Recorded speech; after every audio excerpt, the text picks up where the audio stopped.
Ginger Ale and the Monowhales? Why the name change? What happened? And was that like a Bob Marley and the Wailers type situation and you're Ginger Ale? Or yeah, just give us a backstory on that. Honestly, like it wasn't a great name. It's very long. It's so long. So when you were looking at like posters, I felt like we always felt bad because we took up the most space on a poster. It was hard to remember, like simple things like that. So we did have a moment where we're like, okay, should we go with ginger ale or Monowhales? Like which one? And I personally like ginger ale more, but if you were gonna Google ginger ale and you wanted to find us, it was never gonna happen. So Monowhale stuck, and it's more original. You had one song I really liked when you were Ginger Ale and the Monowhales, Home. Obviously, it's a cool little video of just a couple musicians just having a good day in Toronto.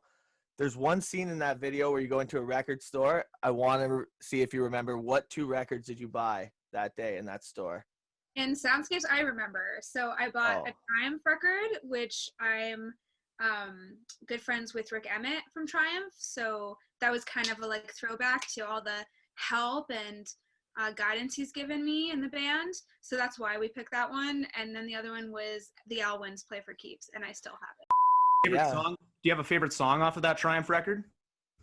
I don't even remember which one we bought. To be fair, I know that's the one with the rainbow and the 3 faces, like the Queen thing, but I don't remember what songs are on that record. All I know is I'm a poser enough to love Lay It on the Line because he's like played that for us acoustically before, and it's a great song. It's a great song. Creepy, but it's a great song. So I love that song.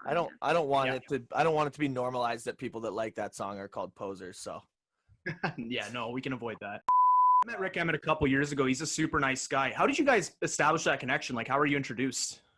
So all of us in the band went to Humber College together, and he was one of the professors. So for me, he taught me, like, he was my songwriting teacher, which was an incredible, like, for someone who can write great songs like that, it was an incredible thing to have him critique all my songs. And he was so supportive from Ginger Ale and the Monowhales from like the beginning of it. He was one of the first people to like really champion us and like believe in me, and it took me such a long way. Like I would credit him to a lot of my personal success because it was someone who really believed in me at the time, which is so random because like it's like Triumph. Really random, but with Rick, he was so loving and supportive. And then I had him for my business course and then marketing, which those were the 2 courses that changed my life going to school. It was something that I didn't think that I would, like, you know, you're a musician, you don't think at the time about the music business or the marketing or how you're going to be into that. And then being in that course with him and him having that real life experience as someone who was a popular friggin' rock star, he had so much good things to say and help, and I was the kind of person who was like, I want extra credit, give me more work, what else can I do? Like I personally wanted to know so much, and that's where I formed my connection with like business and marketing love, was starting with him again. So yeah, he was a big piece of my musical life, I think, is him coming in there a couple years ago. Yeah, well, his pedigree speaks for itself, and I'm sure it would have been awesome to have him as a mentor. Were there any pieces of advice that he gave you that stuck out to you that you still keep with you to this day? Yeah, probably a couple. He was also the directive advisor for our Ginger Ale and the Monowhale album, so he helped a lot with that. But I remember we had a class, and I think it was marketing or business, and it was a class of like 30 to 50 people. It was a pretty big class. And he was like, how many people in here think they're going to make it? Like, how many of you think you're going to actually be a successful musician and make money and all these things and have fame in this? And you have to imagine, like, everyone is a college course, like, puts their hand up, like, in hope.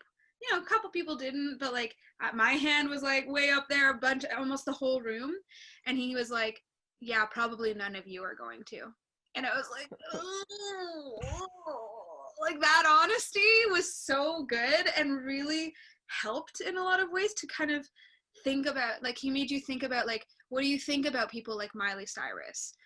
Do you look down on them? Because those are some of the most hardworking people on the planet, are people that are like pop stars. Like, it is really to have that lifestyle and to be able to do that. And it just like, they're so top level, you know, Beyonce's a superhuman. So he really went into like, if you think you're better than those things, you need to think again. And if you want to be successful, then think like differently about those people and what you need to do to get there.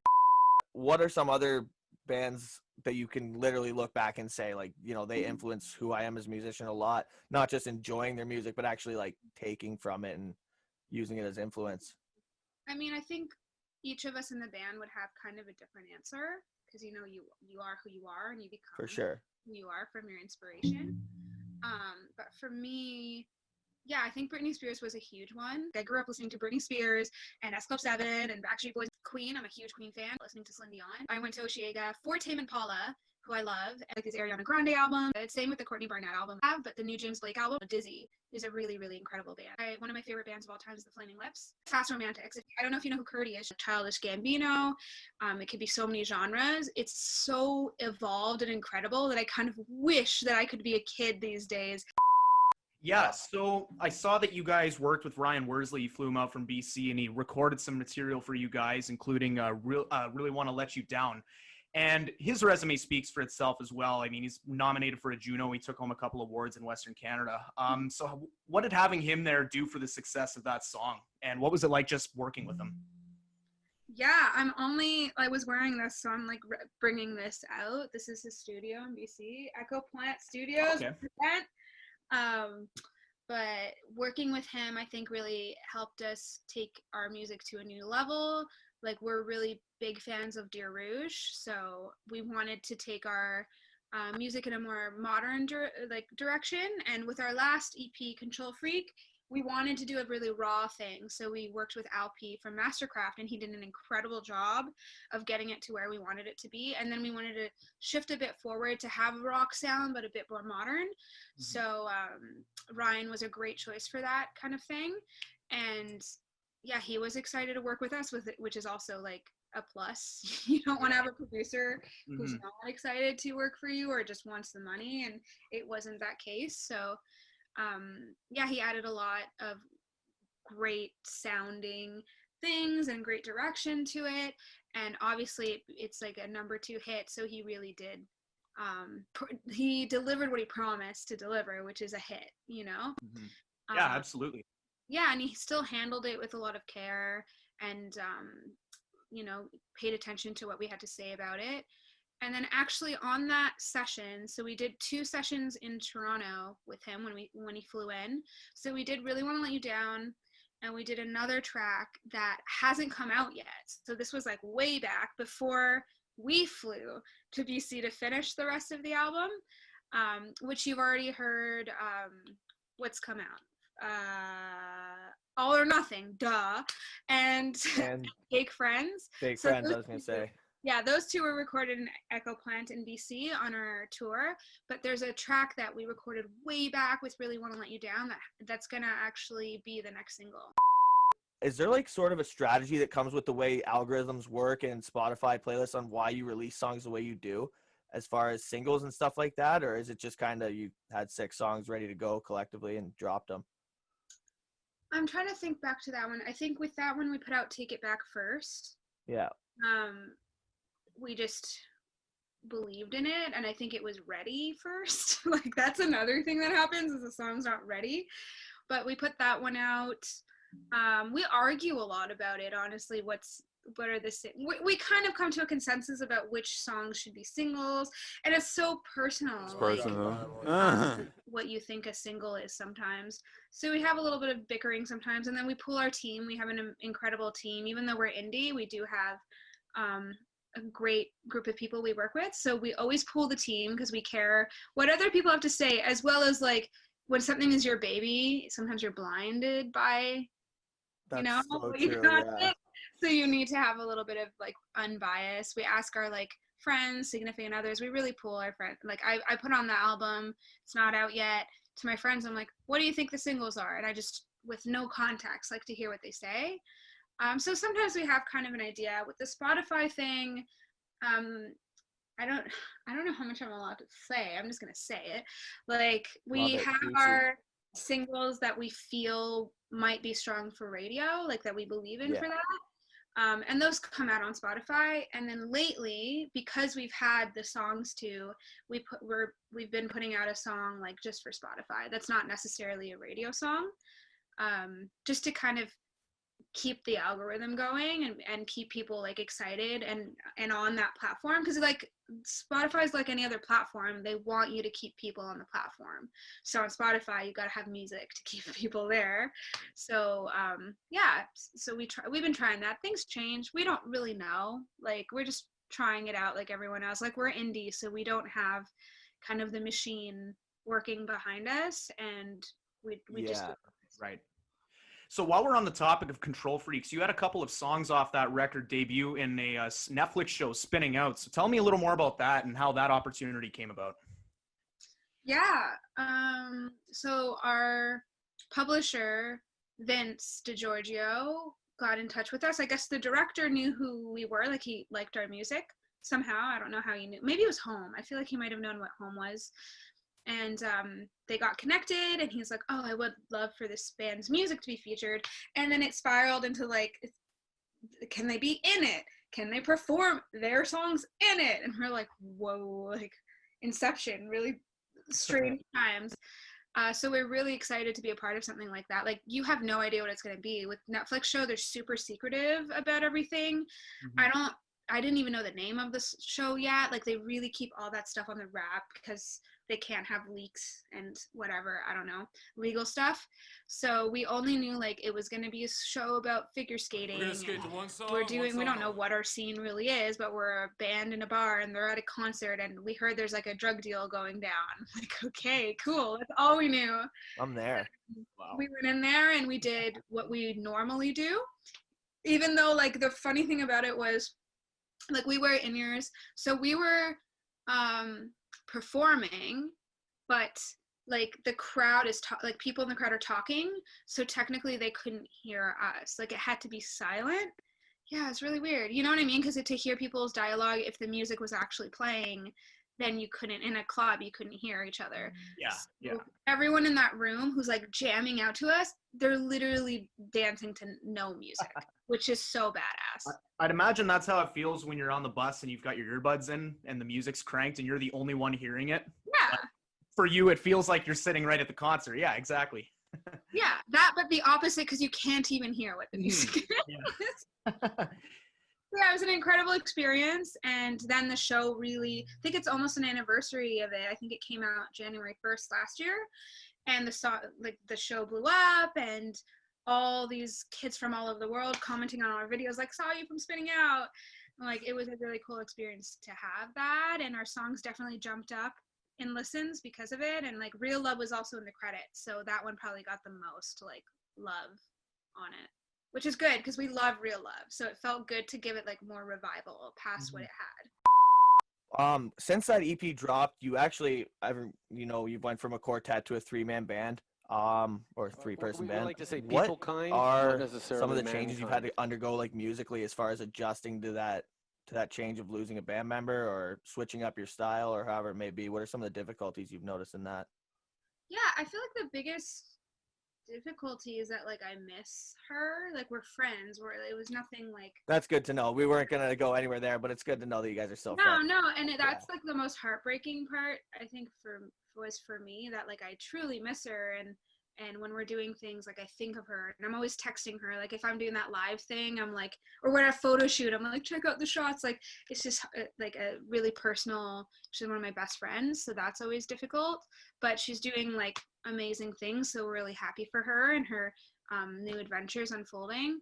But for us, it was not that bad. Like, so Gina Kennedy, who's been the new session player in the band, she's an incredible, well-seasoned musician, and she plays synths, she plays electric bass, she sings amazingly. So with a little bit of practice, it was really pretty seamless, because when you hire professional people, they're professional. So like it's you get what you pay for sure. Yeah, and also like the main, like that is one thing, one side of it. We want to have like an incredible musician in the band, but she's so sick of a person.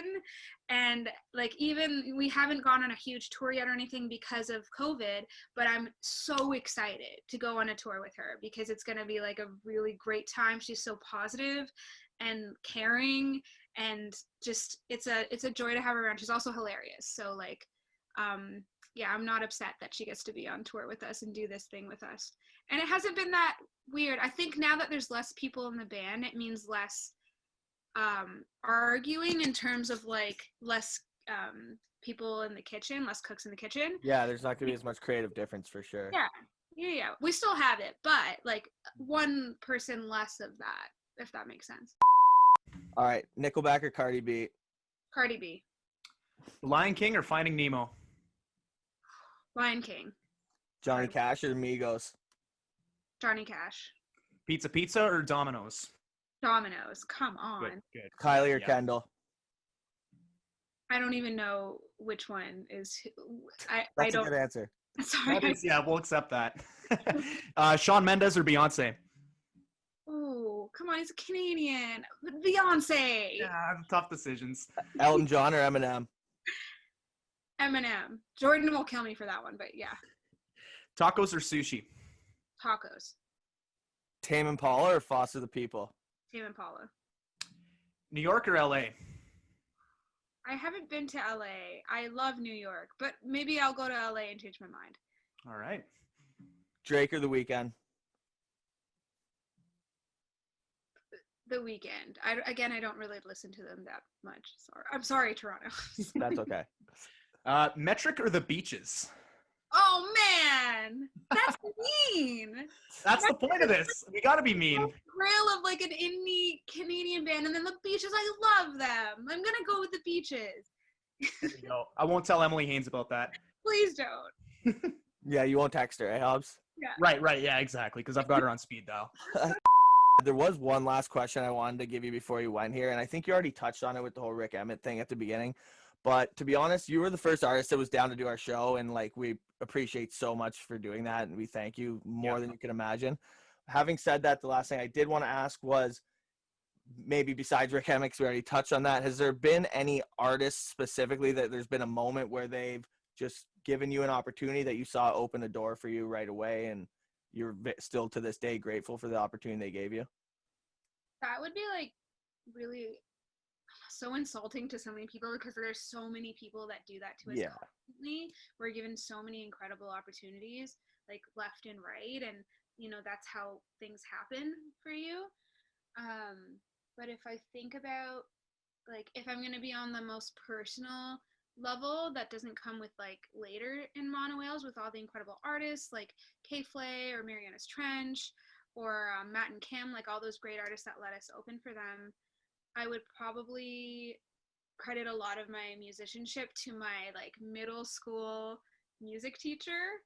So she was my band and choir teacher. So I actually used to play trumpet for years. Nice. And baritone, like euphonium, like the big guy. So Okay. played that as well as I was in choir like my whole life. And with her, she was so strict. And this was also in America, so like music is taken really seriously there. Not that it's not in Canada. I mean like school there. Are you originally not from Canada? I'm Canadian, but I spent a lot of time down there in Florida. So you'll see that with our album title that'll be out soon. Teasers left, right, and center. I love it. But yeah, she was very, very strict and intense with the regimens. Like I think that really made me think about it, like what it would be to be a professional musician, or if you wanted to do it, what you had to do to get there. And even though it wasn't the type of music I wanted to make, it was like really elementary in my knowledge of music and what it could be. So I really think, and she was also a champion of me and really gave a shit about my as a kid gave a about me and the fact that I was so in love with music. So that's like the most important thing. I think you have to give credit to teachers who give a like especially in music, or like whether it's like a school teacher or someone who's giving you a lesson, if they really care about you. And this is a lesson in life. If anyone cares and believes in you, it'll take you so far.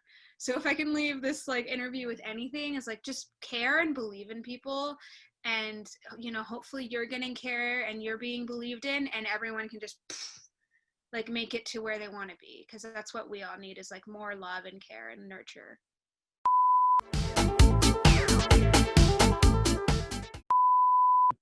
And the Johnny Cash thing, like I'm just like not a big Johnny Cash fan, and I wear that on a sleeve, so I don't think we're probably gonna end up getting him on the show for that reason. You don't just wear it on your sleeve. You wear it on like one of your shirt.